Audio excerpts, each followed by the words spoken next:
banning the veil? Do you advocate that? I don't. And the reason, I think the veil is a restrictive, terrible symbol. It is, I mean, I can't condemn the veil enough. But banning it, in my view, is not the answer.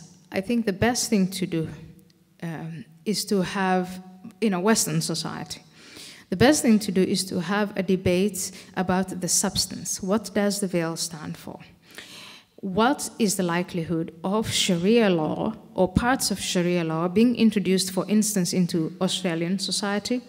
That is what the debate should be about. If you're going to have a debate about the presence of Islam in Australian society, and you understand Islam as it is, representing a religious dimension, which I think is fine. You can practice in a liberal democracy. You can have, you can pray 5 times a day. You can fast your foods, or go to Mecca if you can afford it, once in a year or whenever.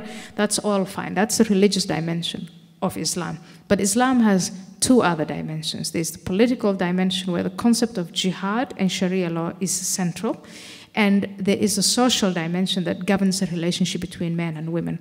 Now, if you want to start a debate about how does that social dimension and that political dimension fit into a liberal society like Australia, then you better have that debate, and don't just have a debate about a very, very small symbol like the burqa or the face covering. Because if you do have the face covering, this is what's amazing about Australia. I come at a time when there are elections.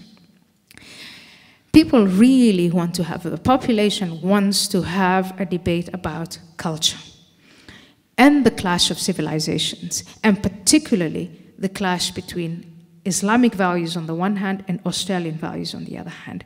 And the leadership, the politicians, are having a cosmetic debate about immigration and about a big Australian, about a small Australia, but that's not what the debate is about. If you want to learn anything about Europe, what is it? What are the mistakes that Europe made? The mistakes that Europe made is exactly what you're seeing. They trivialized the debate. They talked about burqas, they talked about minarets, and they're caught in a quagmire of burqas and minarets. They're not talking about the substance, and the substance is that clash of values. And when you do have a clash of values, there is no compromise.